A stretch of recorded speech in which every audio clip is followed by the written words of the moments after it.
Latest టెక్నాలజీతో చిన్న injection తో నన్ను పూర్తి ఆరోగ్యవంతురాలను చేశారు. Elite spine and pain management centre, Manikonda, Dilsukh Nagar. ఈరోజు రాష్ట్రంలో ఉన్న అన్ని పార్టీలు కూడా తెలుసుకోవాల్సిన బాధ్యత,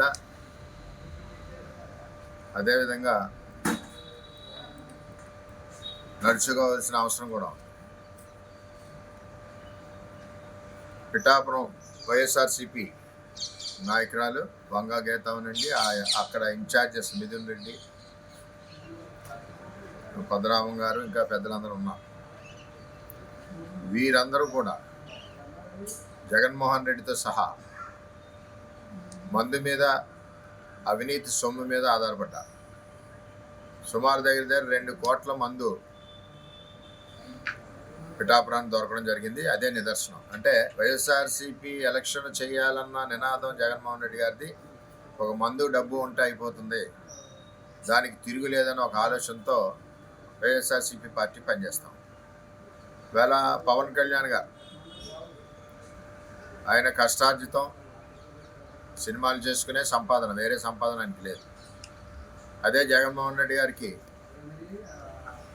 గంజా వ్యాపారం, లిక్కర్ వ్యాపారం, ఇసుక మాఫియా, మట్టి మాఫియా, రకరకాల వ్యాపారాలు వేల కోట్లతో ఉండి ఆ అవినీతి సొమ్ముతో పిఠాపురం నియోజకవర్గాన్ని ముంచేశారు.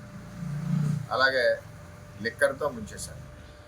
కానీ ఇక్కడ తెలుసుకోవాల్సిన విషయం ఏంటంటే, జనసేన పార్టీకి సంబంధించి మేము కానీ అయినా ఎలక్షన్ కమిషన్ రూల్స్ ఏదైతే ఉన్నాయో 45 లక్షల ఖర్చు, ఆ ఖర్చుకు లోబడే మేము ఎలక్షన్ చేసాం. నిజంగా చెప్పాలంటే మా ఖర్చు అదే. మేము ఎక్కడా ఎవరికి మందు ఇవ్వలేదు, ఎవరికి లిక్కర్ ఇవ్వలేదు, ప్రలోభ పెట్టలేదు. కానీ రేపు వస్తే మీరు ఆర్థికంగా ఎలా నిలబడతారు ప్రజలు అని చెప్పి అది మట్టికి ప్రజల్లోకి నినాదం చంద్రబాబు పవన్ కళ్యాణ్ మేనిఫెస్టోని తీసుకెళ్ళాం. అంటే ఇది ఎందుకు చెప్తున్నానంటే, ఇదంతా కూడా మీరు ఎంక్వైరీ చేయొచ్చు. ఎవరికన్నా ఒక మందు సీసా తెలుగుదేశం పార్టీ వాళ్ళు కానీ, జనసేన పార్టీ వాళ్ళు కానీ ఉమ్మడి కూటమి కాబట్టి ఎవరైనా ఇచ్చినట్టుంటే మేము తలదించుకుంటామని చెప్పి తెలియజేస్తాం. అంటే ఆ విధంగా ఎలక్షన్ చేసాం. ఇదొక డిమో ప్రాజెక్ట్. పిఠాపురం నియోజకవర్గ ఉమ్మడి అభ్యర్థి పవన్ కళ్యాణ్ గారి ఎలక్షన్ ఈ రాష్ట్రంలోనే ఒక డిమో ప్రాజెక్ట్, అంటే పైలట్ ప్రాజెక్ట్. అంటే మందుకు వ్యతిరేకంగా ఎక్కడా మందు కానీ ఇటువంటి కానీ తప్పుడు విధానాలు ఖర్చులు పెట్టకుండా ఎలక్షన్ చేసింది ఎక్కడంటే అది పిఠాపురం అని చెప్పి తెలియజేస్తాం. అది కూడా ఎలక్షన్ కమిషన్ నిర్ణయించిన నిధులకు లోబడి, అంటే 45 లక్షల రూపాయలు లోబడి ఎలక్షన్ చేయడం జరిగింది. ఇది ప్రజలందరూ కూడా చాలా చక్కగా ఏదైతే మేనిఫెస్టోని గౌరవించారు తప్పితే ఏమీ ఇక్కడి నుంచి ఉమ్మడి అభ్యర్థి నుంచి ఏమి కూడా పిఠాపురం ప్రజలు ఆశించలేదు.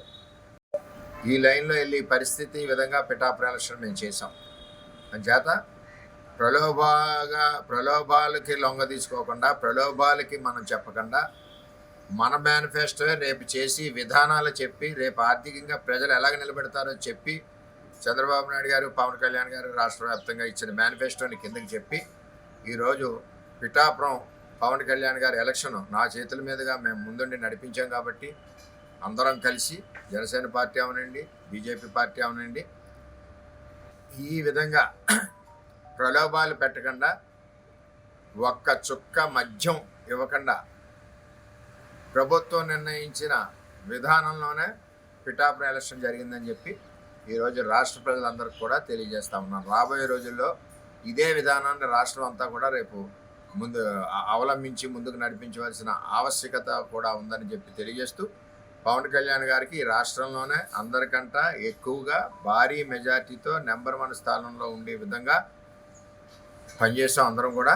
తెలుగుదేశం పార్టీ 100కి 100 ఓట్లు కూడా జనసేన పార్టీకి ట్రాన్స్ఫర్ అయ్యాయి. దాంతోపాటుగా జన సైనికులు, బీజేపీ వాళ్ళు కూడా కలిసికట్టుగా ఓటు చీలకుండా పనిచేయడం వల్ల భారీ మెజార్టీ పవన్ కళ్యాణ్ గారికి వస్తుంది. అది కూడా రాష్ట్రంలో నెంబర్ 1 స్థానంలో ఉంటారని చెప్పి తెలియజేసుకుంటూ, ఇక్కడ పిఠాపురం ప్రజలకి పాదాభివందనం చేయాలి. ఎటువంటి ప్రలోభాలుకి లొంగకుండా ఈరోజు పవన్ కళ్యాణ్ గారికి భారీ ఎత్తున ఓటింగ్ చేసి, అంటే ఓటింగ్ సరళ పర్సంటేజ్ చెప్పేస్తుంది ఎంత ఎత్తునుందా. మరి ఈరోజు రాష్ట్రంలోనే అగ్రస్థానాన్ని నిలబెట్టడానికి కారకులైన ప్రజలందరికీ కూడా పేరు పేరున నా నమస్కారం. మరిన్ని వీడియోస్ కోసం ఛానల్ ని సబ్స్క్రైబ్ చేయండి, లేటెస్ట్ అప్డేట్స్ కోసం వాట్సాప్ ఛానల్ ని ఫాలో చేయండి అండ్ లింక్ డిస్క్రిప్షన్ లో ఉంది.